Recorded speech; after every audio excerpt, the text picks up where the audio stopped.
En nombre del Padre, del Hijo y del Espíritu Santo, yo quiero hacerlo con la mayor reverencia, por favor. Y obligaron a uno que pasaba, Simón de Cirene, padre de Alejandro y de Rufo, que venía del campo, a que le llevase la cruz. Y le llevaron a un lugar llamado Gólgota, que traducido es lugar de la calavera, y le dieron a beber vino mezclado con mirra, mas él no lo tomó. Cuando lo vieron crucificado, repartieron entre sí sus vestidos, echando suertes sobre ellos para ver qué se llevaría cada uno. Era la hora tercera cuando le crucificaron. Y el título escrito en su causa era El Rey de los Judíos. Crucificaron también con él a dos ladrones, uno a su derecha y el otro a su izquierda. Y se cumplió la escritura que dice, y fue contado con los inicuos. Y los que pasaban le injuriaban, meneando la cabeza y diciendo, bah, tú que derribas el templo de Dios y en 3 días lo edificas, sálvate a ti mismo y desciende de la cruz. De esta manera también los principales por sacerdotes.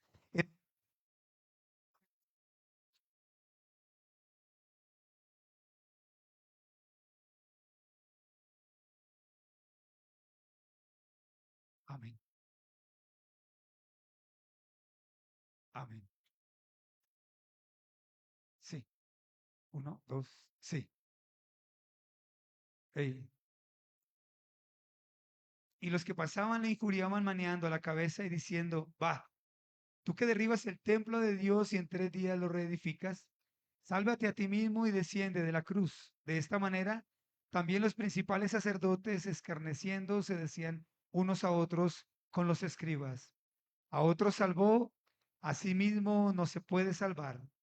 El Cristo, el Rey de Israel, descienda ahora de la cruz para que veamos y creamos también los que estaban crucificados con él le injuriaban. Verso 33.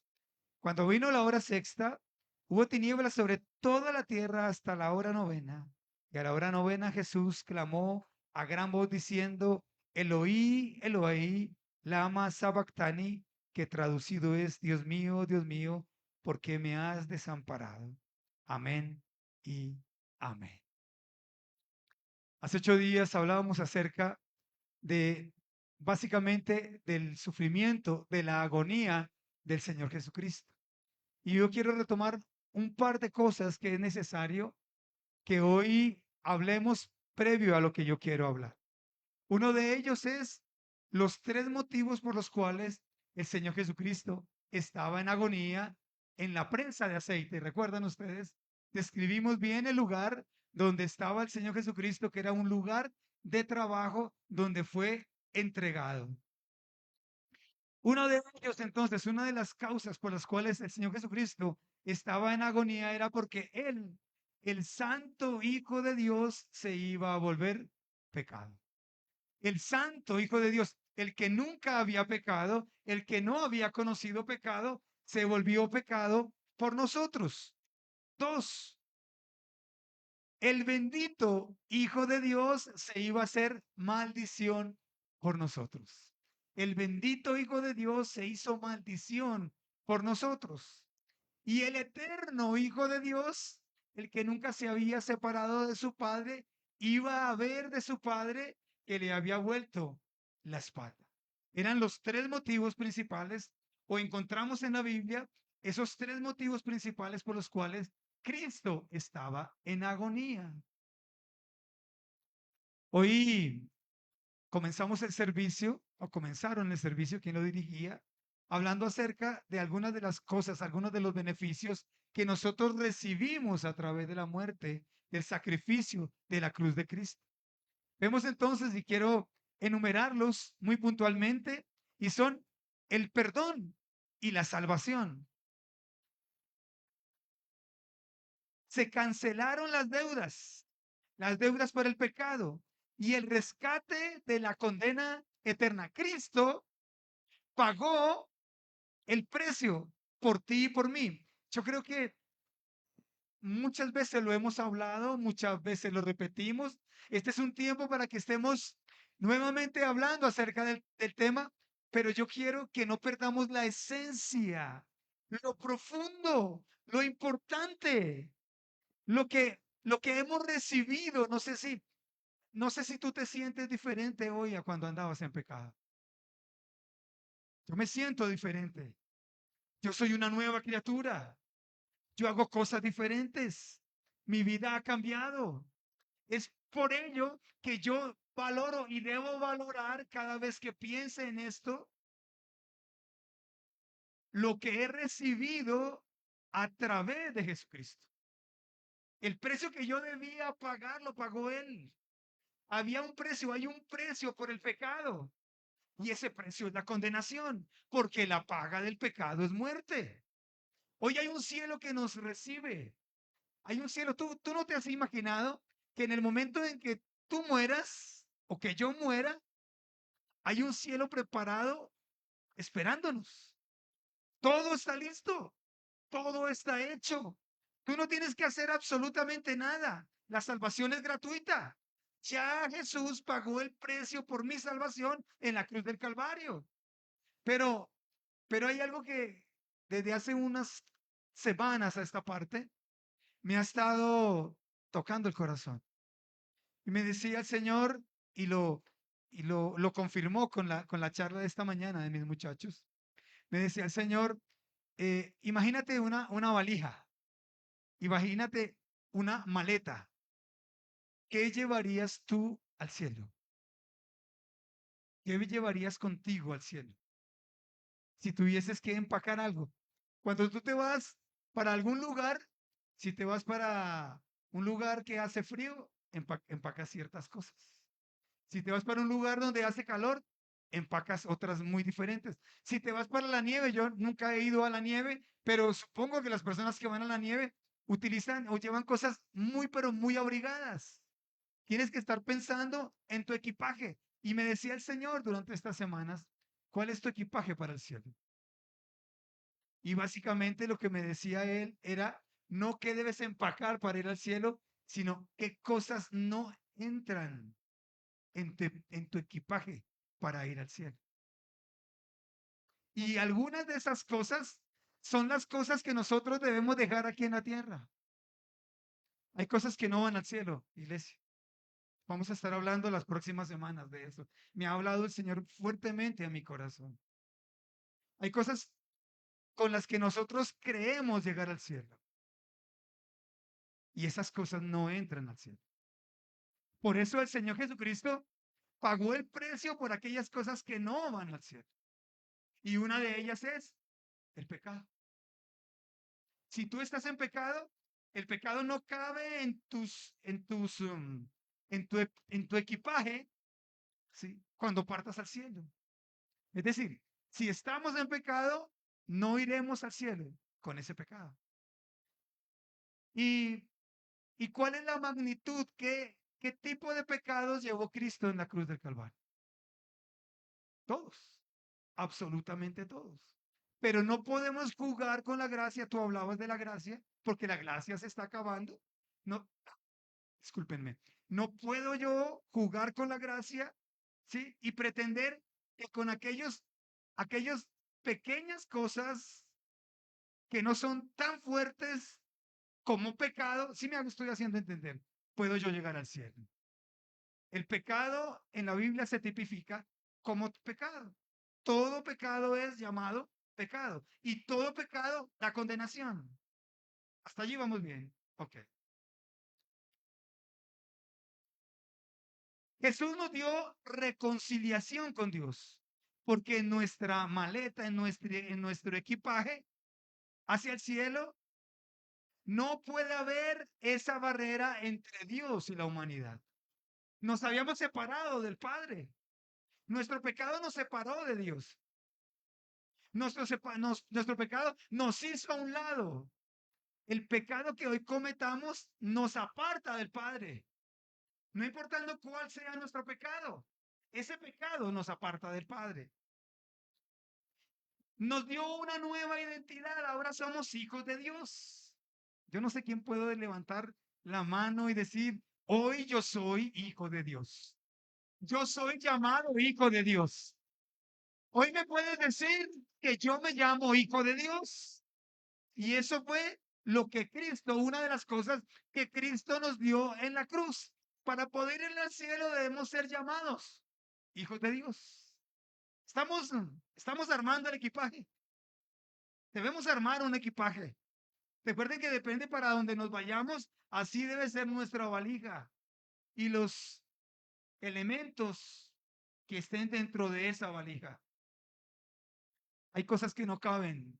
Si te vas para un lugar donde hace una temperatura muy alta, no vayas a llevar un abrigo como el que llevas hoy puesto. No puedes hacer. Ese abrigo no cabe en ese equipaje. Y para poder ir al cielo, hay cosas con las que no nos dejan entrar. Hay un derecho de admisión.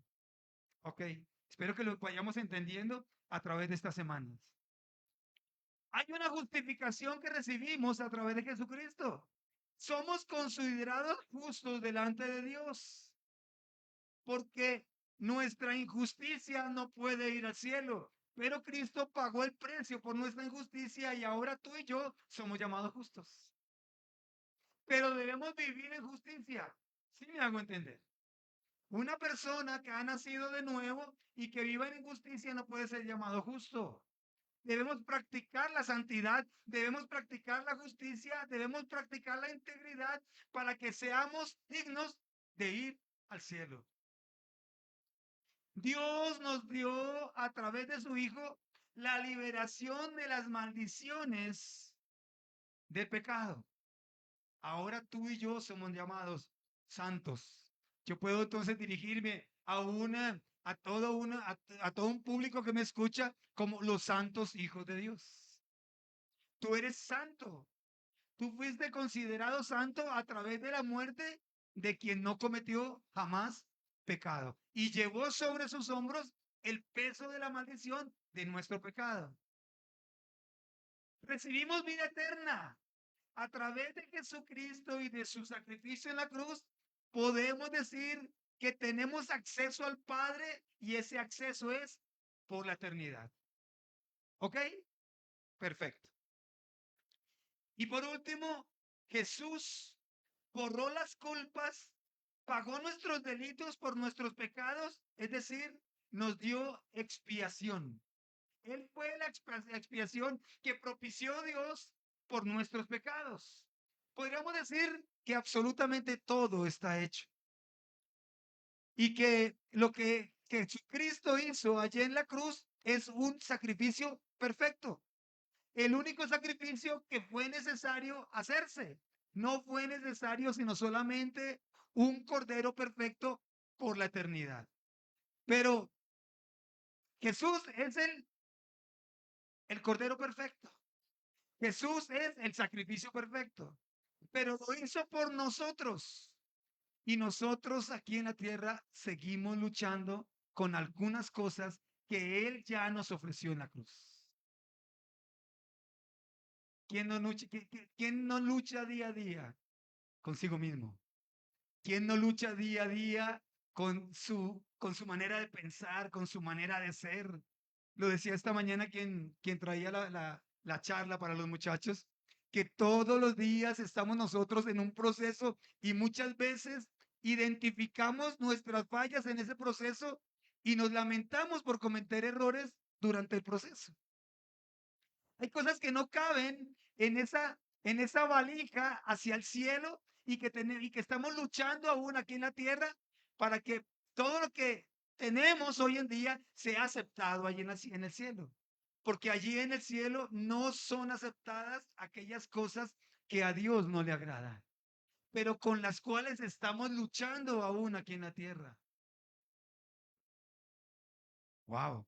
Vamos a ver algunas de ellas. Yo quería recordar el sacrificio de Cristo allí en la cruz.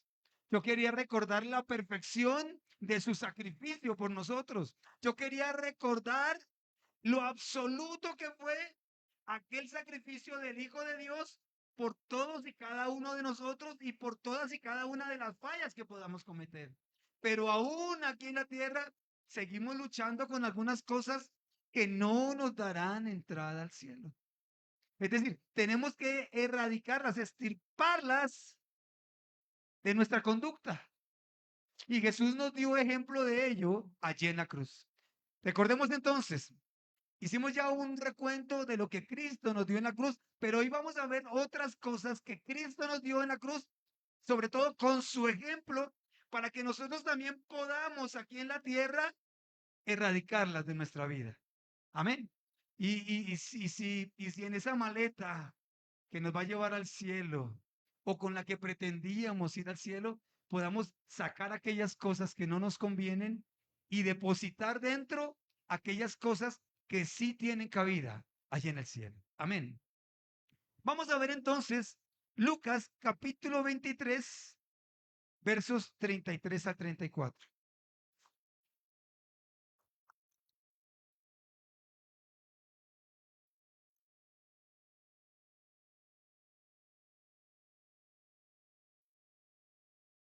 Lucas capítulo 23, 33 y 34.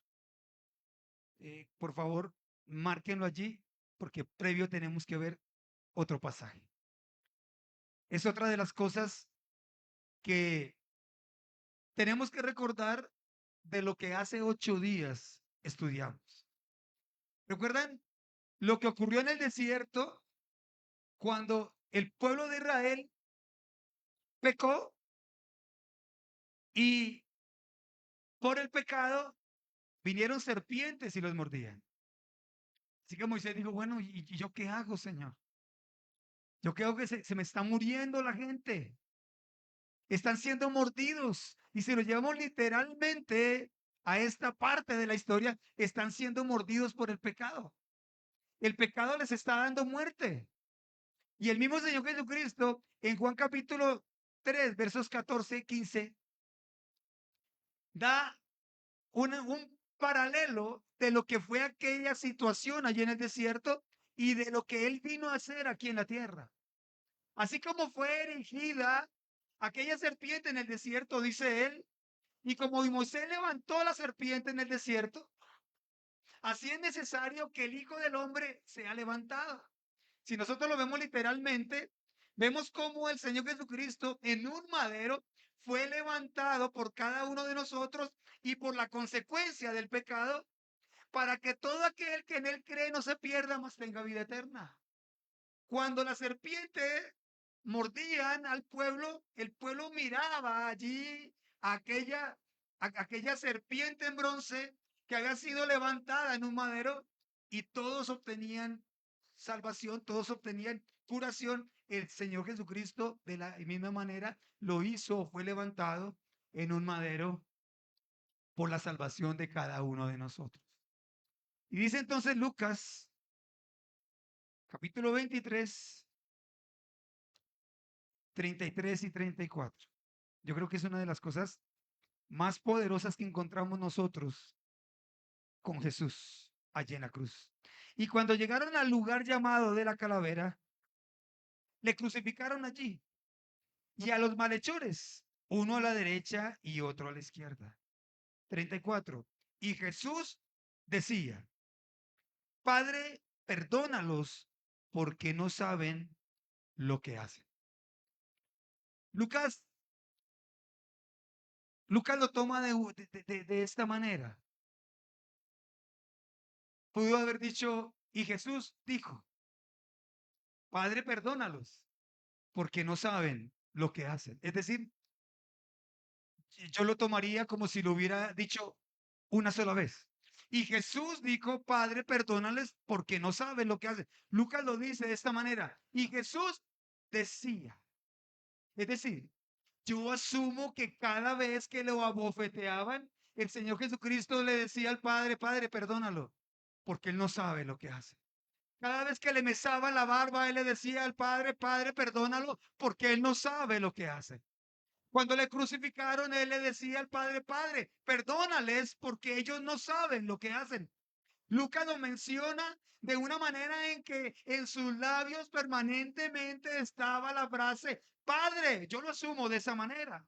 O al menos la traducción me lo dice de esa manera, que Jesús permanentemente, con cada uno de los castigos, con cada uno de los escarnios, cada vez que fue sometido a un brutal castigo, le decía al Padre, Padre, perdónalos, porque ellos no saben lo que hacen. Yo no sé qué hubiésemos hecho nosotros. ¿Cuál hubiera sido la reacción de nosotros? Jesucristo perdonó las injurias. Para poder ser juzgado, le levantaron falsos testimonios, es decir, él perdonó la calumnia. Jesucristo perdonó a aquellos testigos falsos. Yo me imagino diciéndole al Padre, Padre, perdónale a él porque no sabe lo que hace. Está hablando en contra de mí, pero perdónale porque no sabe lo que hace. Él perdonó a los maltratadores, todo el dolor ocasionado. Y aquellos que pasaban, ¿recuerdan ustedes el pasaje de Marcos? Cuando pasaban y decía, bájate a ti mismo. Tú no eres el Hijo de Dios. Padre, perdónales, porque ellos no saben lo que hacen. El Señor Jesucristo perdonó a sus enemigos en la cruz, aplicando todas las enseñanzas que había dejado. La experiencia nos dice que es mucho más fácil predicar, es mucho más fácil hablar, es mucho más fácil enseñar que aplicar lo enseñado. Veámoslo como un ejemplo en la casa. Yo no sé a quién de ustedes sus hijos les ha dicho, pero tú lo dices. A nadie. Wow, son padres súper rectos. A mí mi nieta nos lo dijo hace un par de días. Pero si ustedes lo dicen, ¿yo por qué no lo voy a poder decir? Y era algo muy sencillo, pero eso me trajo a reflexionar acerca de mi conducta frente a mi nieta, de mi conducta frente a los muchachos de la iglesia, de nuestra conducta, al menos pues, lo digo por nosotros, sí. Ahora descubro que solamente somos nosotros que hacemos, decimos cosas o les corregimos a nuestros hijos, a nuestros nietos, cosas que muchas veces nosotros mismos hacemos. Es más fácil predicar que aplicar ese mensaje. Una vez, una vez descendemos de este lugar y creo que nos ha ocurrido a todos los que en algún momento hemos predicado la palabra del Señor. Una vez descendemos de este lugar, una vez se apagan las luces, una vez y por ahí hay un disco de Marco Witt que habla acerca de eso y me impacta cuando lo escucho porque es la realidad, lo que vive un ministro después de que todo esto ocurre, después de que la unción del Espíritu Santo ya cesa o hay una calma en cuanto a la unción, comienza uno a experimentar cosas diferentes.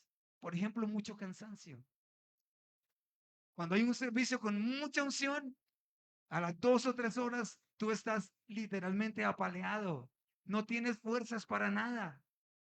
Y así sucede con aquellas cosas que suceden extraministerialmente. Te ves enfrentado a la rutina diaria y a que tú tienes que aplicar aquellas cosas que muy hondamente hablas. El Señor Jesucristo nos dio enseñanzas de perdón, pero Él supo perdonar. Cuando Él enseña en el huerto del Getsemaní, allí en el Monte de los Olivos, Él enseña el Padre Nuestro a los discípulos, les dice, van a orar de la siguiente manera. Y una de las cosas que les dice es, díganle al Padre que los perdone así como ustedes perdonan a los que los ofenden. Mi pregunta es, ¿ya perdonamos? Hemos aprendido a perdonar. ¿Practicamos el perdón o practicamos el resentimiento? En nuestra valija con la que pretendemos ir al cielo no cabe el resentimiento. Y por lo general practicamos el resentimiento. Recordamos la ofensa recibida. Yo conozco personas que guardan fechas y días y fechas muy claras. Ese día recuerdo tanto que estaba cayendo un fuerte aguacero. Es porque no ha habido perdón. Conozco de casos cuando hay una pelea entre parejas que se recuerdan cosas que se hicieron y se dijeron hace muchos años y que entre comillas ya habían sido perdonadas.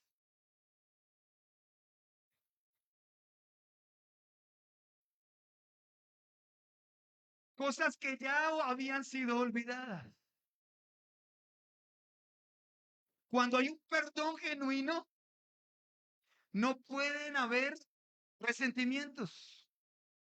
Cuando hay un perdón genuino, yo estoy dispuesto a comenzar de nuevo como si nada hubiera ocurrido. Pero en la práctica yo me encuentro que es todo lo contrario. A mí esta palabra me ha tenido 2 semanas sin dormir. Todos los días sueño con un ítem de los que les voy a mencionar hoy. Me he desvelado viviendo esto. Me he desvelado porque el Espíritu Santo me ha estado confrontando con mi manera de vivir. Yo te perdono, pero no te perdono porque te guardo resentimiento, porque aún pienso que me vas a hacer daño. No te he perdonado. Yo te perdono, pero a partir de ahora hay cierto condicionamiento en nuestra relación. Se lo digo personalmente porque yo he sido muy drástico en mis relaciones. Y ha venido el Espíritu Santo y me ha tenido que... Es como si el Espíritu Santo hubiera entrado en la maleta que yo tenía, porque yo me iba a ir para el cielo. El boleto lo tengo comprado. Ya lo pagó Jesucristo por mí. Pero yo creía que la maleta que tenía preparada, ¿cuántos han, ahora me imagino eso, ¿cuántos han preparado una maleta para recibir un bebé?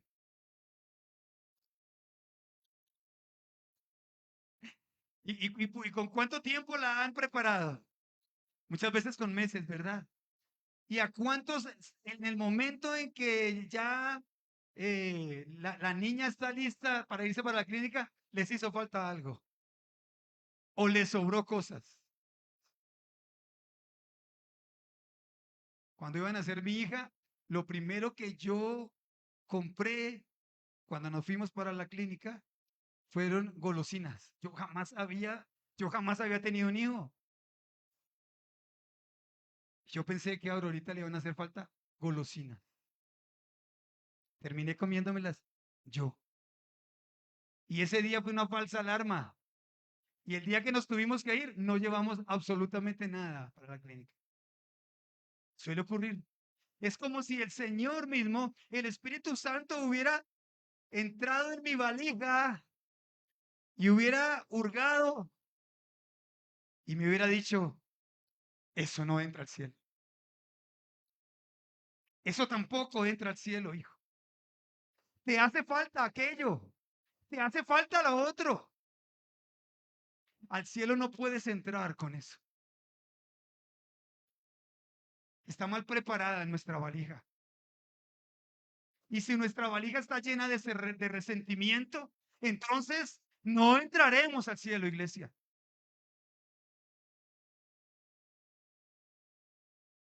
Es más fácil guardar resentimiento, lógicamente, que perdonar.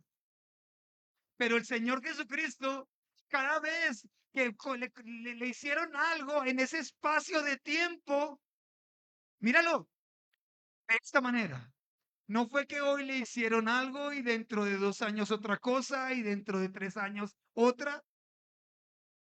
Lo volvieron a herir, no, lo hirieron y lo volvieron a herir y lo volvieron a herir y lo volvieron a herir en un corto espacio de tiempo. Es decir, el primer golpe no había sido sanado cuando recibió el segundo golpe y aún así le dijo a su padre, Padre, perdónales porque ellos no saben lo que hacen. No saben lo que están haciendo. Por eso me están causando este dolor. Padre, perdónales porque no saben lo que hacen. ¿Estuvo dispuesto a perdonarlo? Todo. Yo no sé ¿Qué no has perdonado? Yo no sé por quién guarda resentimiento aún. Yo no sé si es más fácil, y lo voy a decir por todos en este lugar. No sé si sea más fácil que una esposa le perdone a un esposo una infidelidad, pero que después el esposo no le pueda perdonar una falta infinitamente menor y por ello guarde resentimiento. ¿Aló? ¿No te perdonaron una infidelidad sin vergüenza? Para que ahora guardes resentimiento por algo tan sencillo.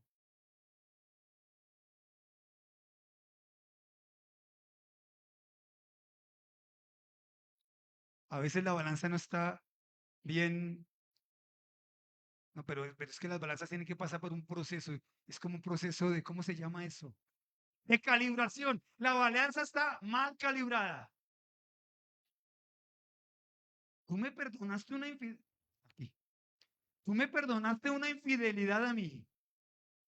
Y ahora yo no te perdono a ti. Y dejo de hablarte por 15 días, por 20 días, por un mes o 2 meses. Y guardo el resentimiento en mi corazón por algo infinitamente inferior. Manda a calibrar tu balanza. Así no vas a llegar al cielo. Así no vas a llegar al cielo. Si no perdonamos, no vamos al cielo, iglesia.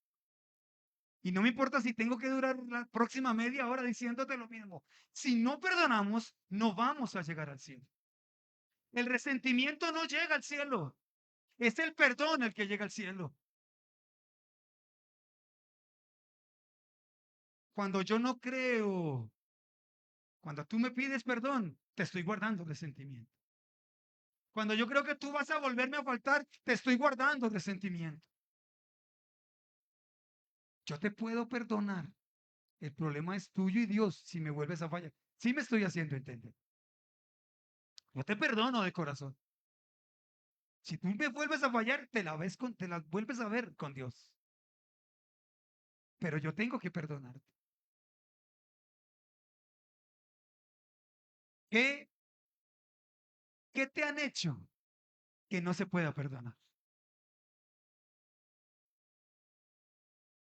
Y Dios me hablaba a mi corazón. El Espíritu Santo me decía, corazones llenos de resentimiento, corazones llenos de resentimiento. Jesús lo perdonó todo. Jesús lo perdonó todo. Padre, perdónales, porque no saben lo que hacen. Y en Mateo, capítulo 5, verso 43 y 45,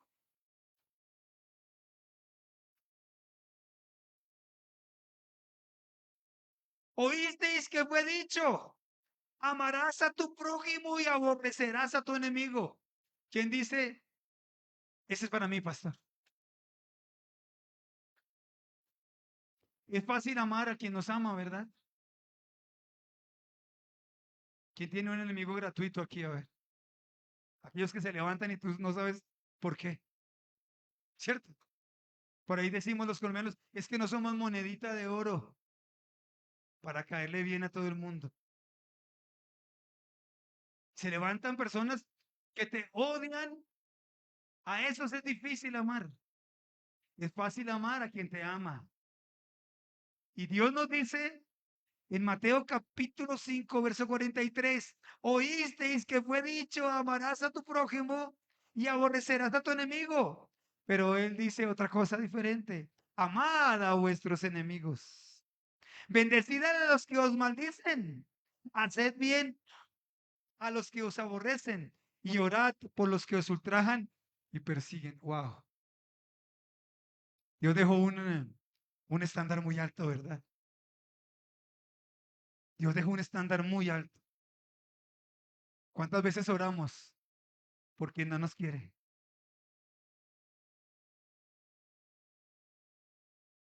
Y creo que debemos orar más por ellos que por quien nos ama fácilmente.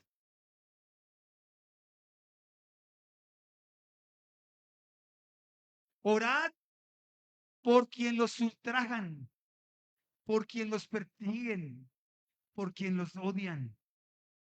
Oren por quienes les han hecho daño. Oren por aquel que les ha quitado. Ustedes los han bendecido. Creo que aquí vimos una experiencia en la iglesia que fue poderosa. ¿Recuerdan ustedes? Creo que fue para un enero que el Señor nos dijo, van a perdonar todas las deudas. Van a perdonar todas las deudas. Y a todos los que les hicieron daño. Y nos propusimos, bueno, vamos a orar. Vamos a perdonar. Y fue algo maravilloso. Porque en el perdonar hay bendición. Porque el perdonar nos trae bendición. Porque el perdonar nos hace libres. ¿Saben por qué? Porque el perdón es una decisión. Porque el perdón es un mandamiento. Porque el perdón es una condición. Padre, bendícenos así como nosotros bendecimos a los que nos han ofendido.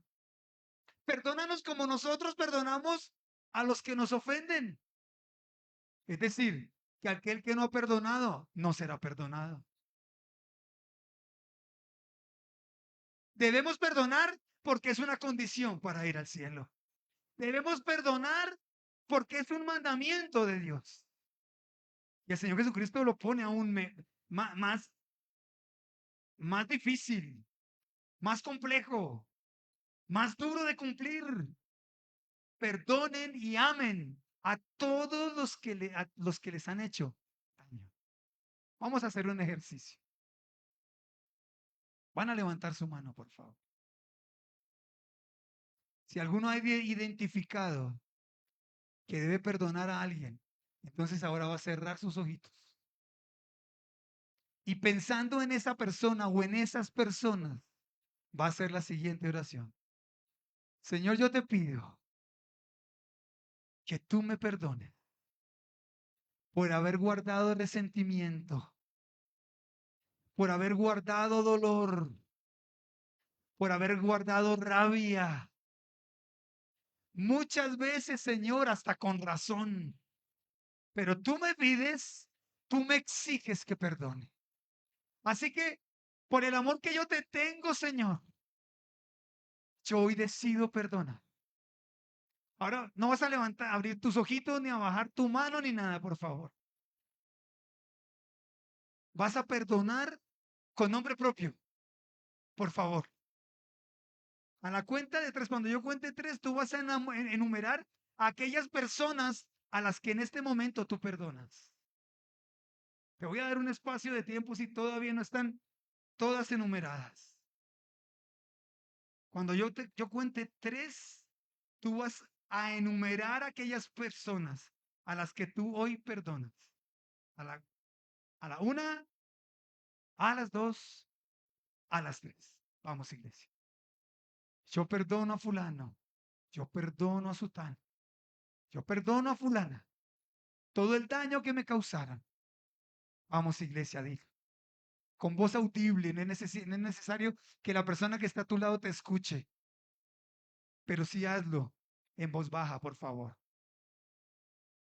Y dile a aquella persona, tal vez esa persona la tienes en este momento frente tuyo, en tu mente, en tu corazón. Y estás recordando aquellas cosas que te hizo o que te dijo. Porque aquellas cosas que se dicen duelen mucho. Vas a decirle a esa persona con nombre propio, yo te perdono. Vamos, díselo. Yo te perdono. Yo te perdono. Yo te perdono. Yo te hago libre. Vamos, dile. Yo te hago libre. Y hoy, a partir de este momento, yo también soy libre. Soy libre de mi resentimiento. Soy libre de mi dolor. Soy libre de mi rencor. Soy libre de mi deseo de venganza.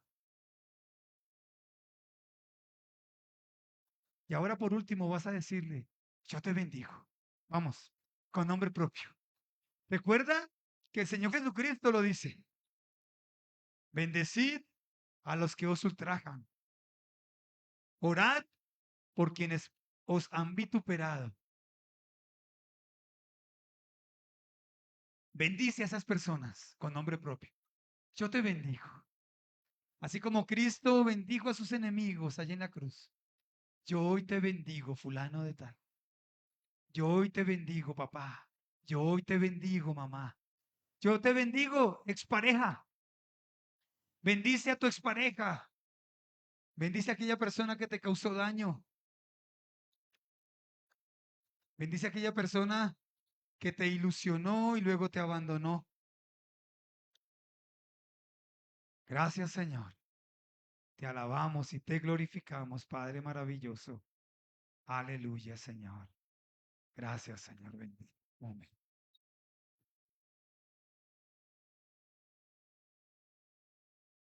Vamos a Lucas, por favor. Evangelio de Lucas, capítulo 23. Vamos a leer del verso 29 en adelante. A mí me parece esto poderoso.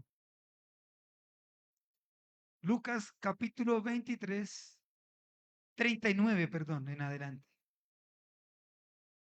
Y uno de los malhechores que estaban colgados le injuriaba diciendo: si tú eres el Cristo, sálvate a ti mismo y a nosotros.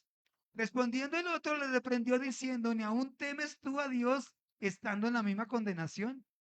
Nosotros a la verdad justamente padecemos, porque si recibimos lo que merecimos, perdón, lo que merecieron nuestros hechos, mas este ningún mal hizo. Y dijo a Jesús: acuérdate de mí cuando vengas en tu reino. Verso 43. Entonces Jesús le dijo: de cierto te digo que hoy estarás conmigo en el paraíso. Wow. En medio del dolor, Jesús ofreció misericordia.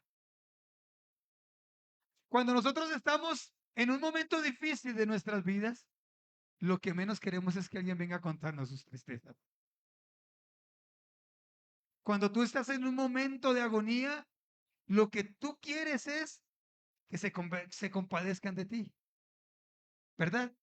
Muchas veces no queremos escuchar a nadie. Yo conozco personas que se aíslan totalmente, se encierran en un cuarto y no vuelven a salir por días, hasta por semanas. Conozco a alguien que lo hace por meses y meses. No come, no se baña, no sé si dormirá, pero está en su momento de agonía. Es su manera de vivirlo, es su manera de expresarlo, es su manera de manejarlo. Pero el Señor Jesucristo nos dice todo lo contrario, porque Él dejó a un lado su sufrimiento solo por ayudar a un pecador arrepentido.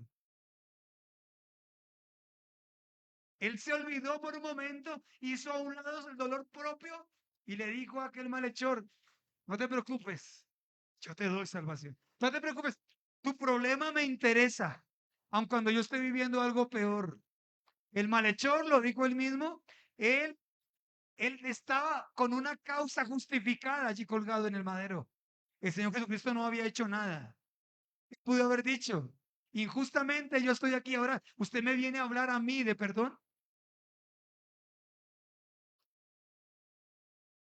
El Señor Jesucristo dice en su palabra: nosotros no vinimos a ser servidos, sino a servir. Nosotros no vinimos a que nos escucharan nuestros problemas, vinimos a escuchar los de otros. Vinimos a brindar una solución. Vinimos a ser parte de la alegría de otra persona. Tenemos que estar dispuestos a vivir el dolor ajeno. Es mejor estar en la casa del luto que en la casa del banquete. Lo dice Proverbios. No pensó en sí mismo, puso primero a quien lo necesitaba. Supo saber escuchar, apreciar, a pesar de su propio dolor. Supo brindar ayuda a pesar de necesitarla. No fuimos llamados para ser servidos. Alguien sufre más que tú. Alguien sufre más que yo. Esa tal vez fue la ecuación que utilizó el Señor Jesucristo cuando escuchó a aquel malhechor allí colgado al lado de él. No te preocupes, hoy mismo estarás conmigo en el paraíso. Hoy mismo estarás conmigo. El Señor Jesucristo le preguntó, ¿usted por qué está aquí?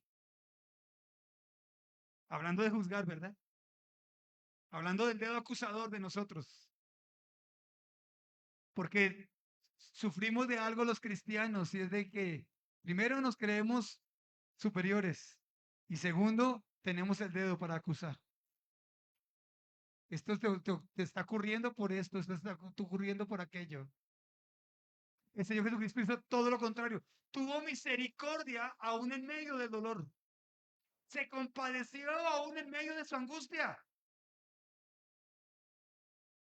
A veces somos inmisericordes. Juzgamos de una manera tan cruel. Muchas veces no escuchamos. Solamente juzgamos. Solamente tenemos el dedo tal vez creemos que es el dedo de Dios, ¿verdad? El dedo de Dios juzgando, impartiendo juicios. Eso solemos hacer nosotros los cristianos. Y estamos llamados a todo lo contrario. A tener misericordia. Ayúdenos, Señor, a ser misericordiosos, a tener misericordia con quien la necesita. Ayúdanos, Señor. Muchas veces no hemos tenido misericordia. Muchas veces juzgamos. Muchas veces acabamos de sepultar a aquel.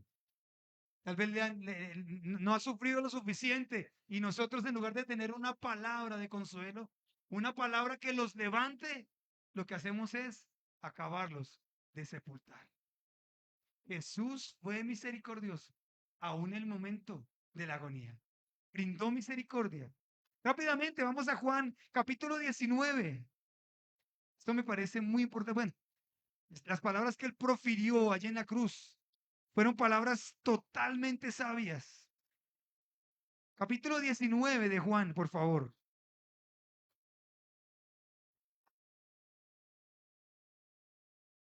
Verso 25.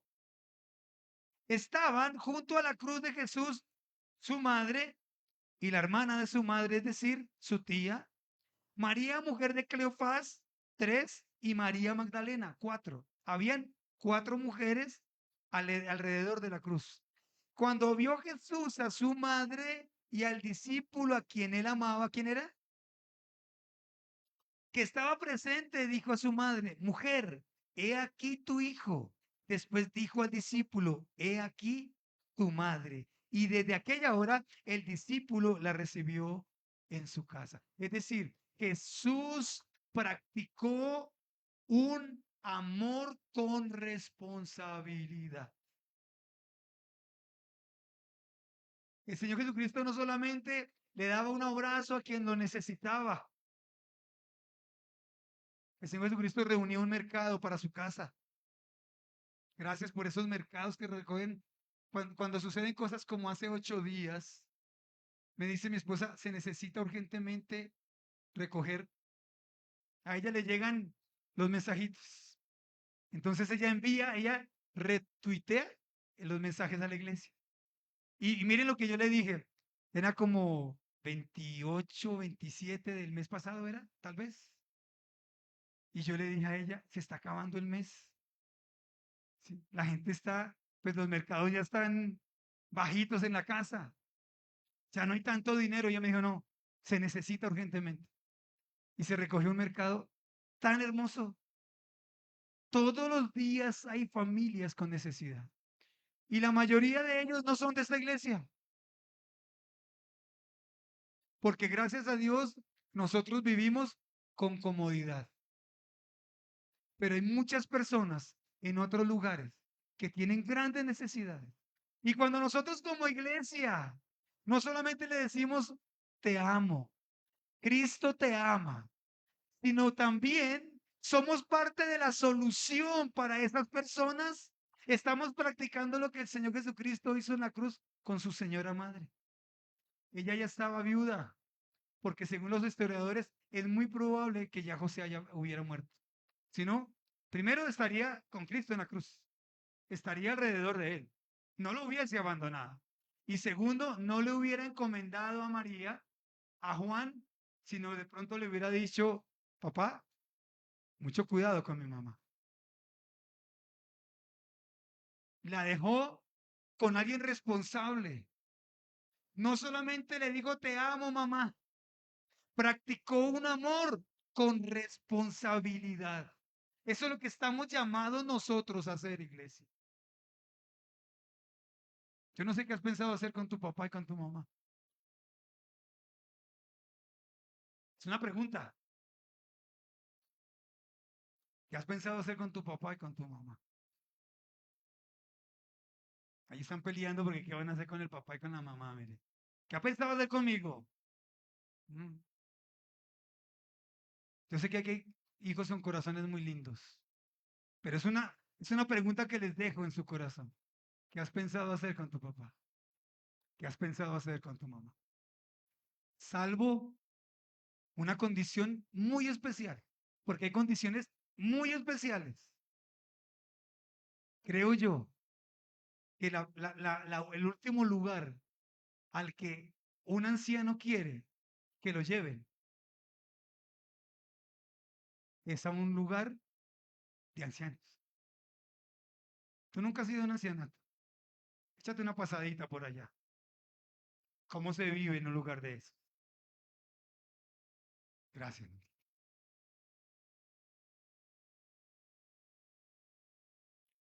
Expresar amor con responsabilidad. Un amor que se refleje, no un amor que parezca amor. El amor no puede ser un cheque. Atentos. El amor no puede ser un cheque. El amor es un beso.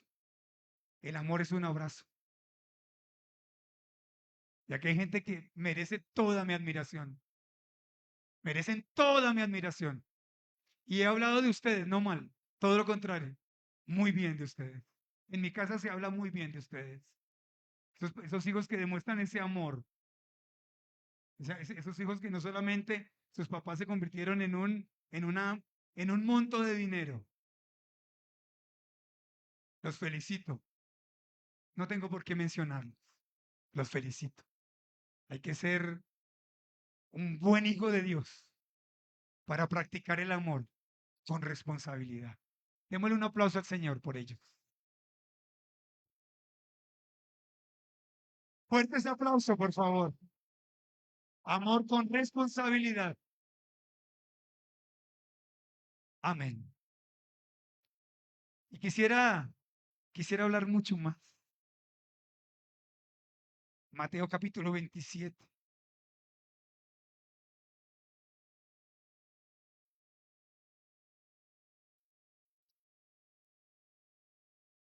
El Señor Jesucristo comenzó su ministerio solo, porque hizo un ayuno y fue llevado por el Espíritu al desierto. Y paradójicamente, después de que las multitudes no lo dejaban descansar, porque cuando él buscaba la barca y les decía a ellos que se apartaran un poco de la orilla, era para buscar un poco de tranquilidad, para poder, no sé, tal vez después del almuerzo, tener una siestica en paz, porque lo seguían multitudes, porque muchas personas le decían, te amo, porque muchas personas querían tocar su manto, porque estaban enfermos. ¿Sí me siguen? Porque muchos querían escuchar esas palabras de vida que daba él. Porque muchos necesitaban un milagro. ¿A cuántos velorios lo invitarían? ¿Sí me hago entender? Señor, te invito a un velorio, fue que se murió mi mamá. A ver si de pronto. Pero él terminó totalmente solo. Mateo capítulo 27, verso 45 dice lo siguiente.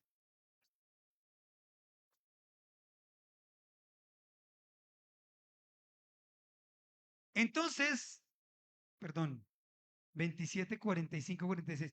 Entonces vino a sus discípulos y les dijo, dormid ya, descansad. Y aquí ha llegado la hora y el Hijo del Hombre es entregado en manos de pecadores.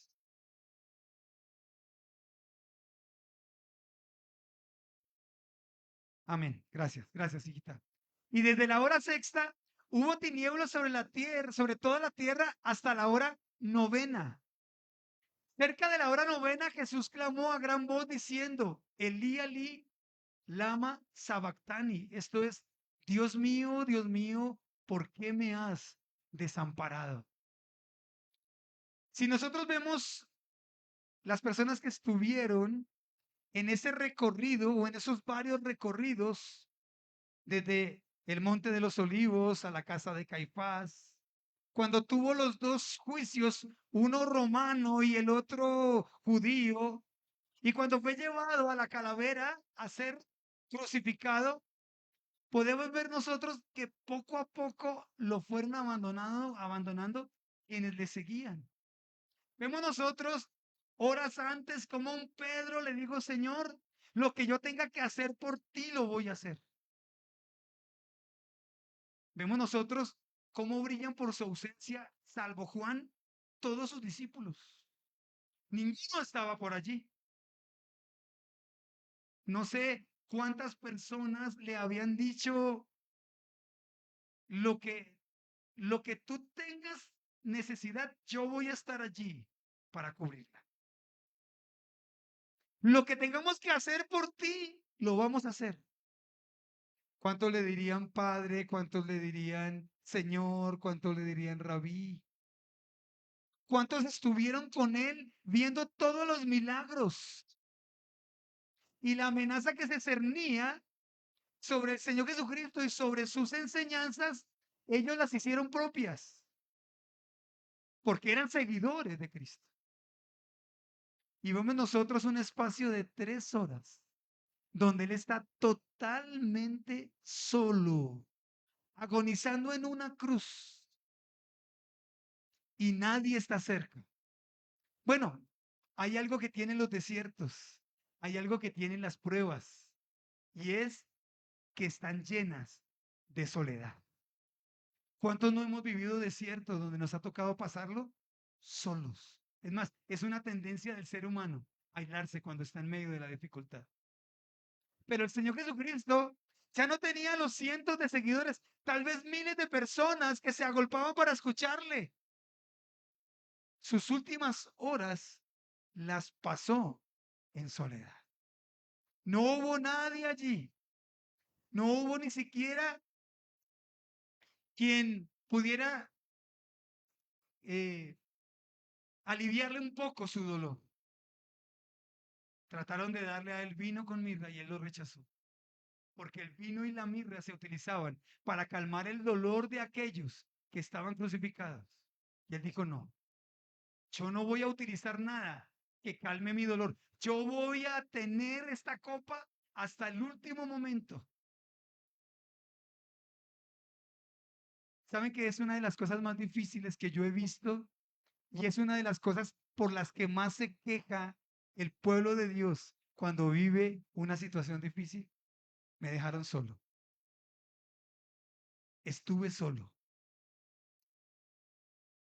Nadie vino a ayudarme.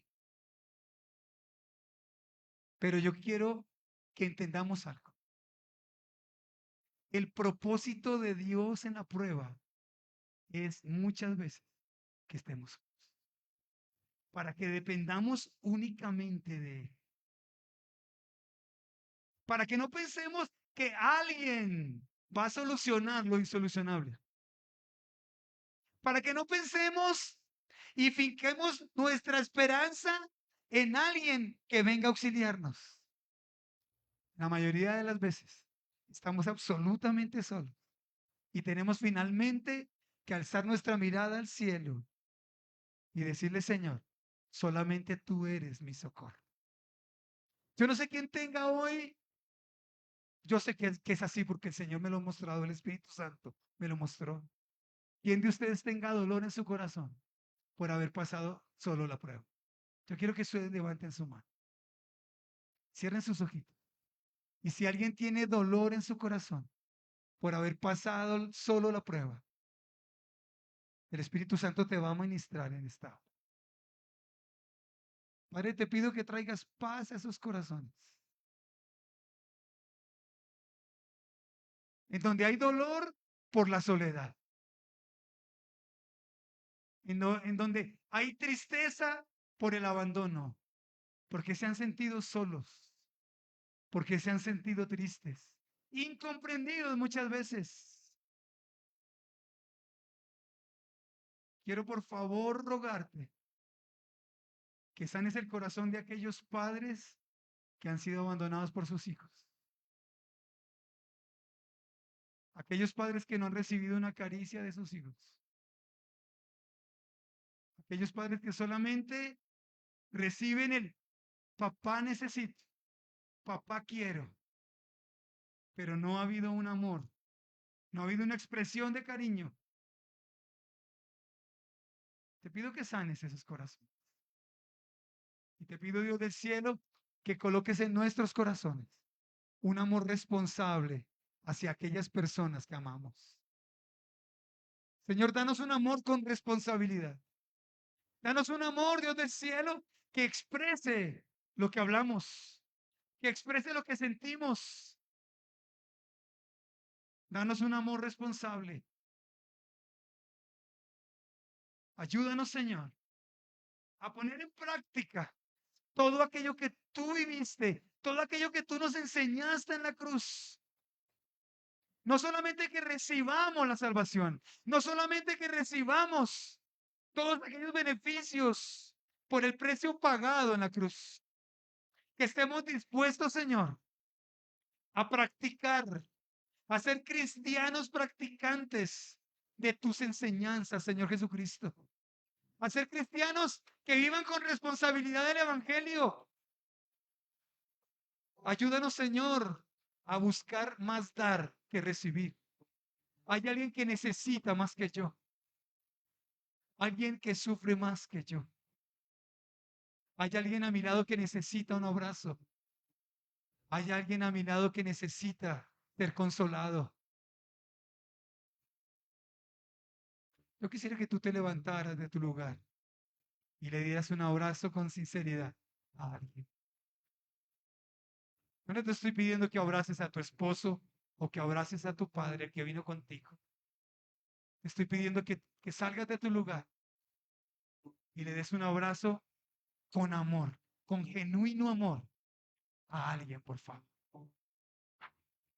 Tal vez sea el momento de pedir perdón. Tal vez sea el momento de decirle a alguien, Cristo te ama, está orando por ti.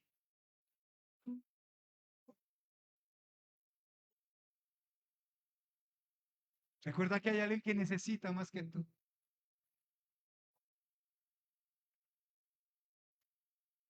Hay una oración que escuché y que aprendí cuando yo era niño. La aprendí en mi colegio. Y uno de los apartes dice que yo no busque ser consolado, sino consolar.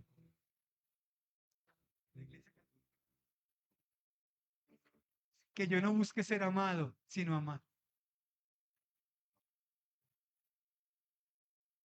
Hay alguien que necesita más que tú. Gracias, Señor. Gracias por esos abrazos genuinos. Gracias por esos abrazos de padre a sus hijos. Yo sé que esos muchachos necesitaban un abrazo de un padre, Señor. Gracias, Dios. Yo sé que necesitaban el abrazo de una madre.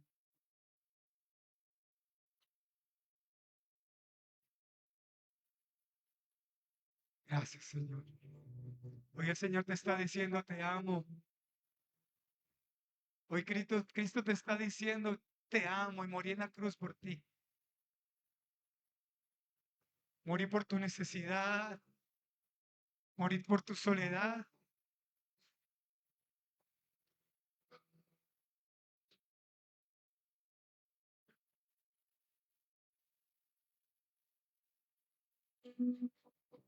Quiero decirte que no estás solo. Hoy quiero decirte que Cristo está a tu lado.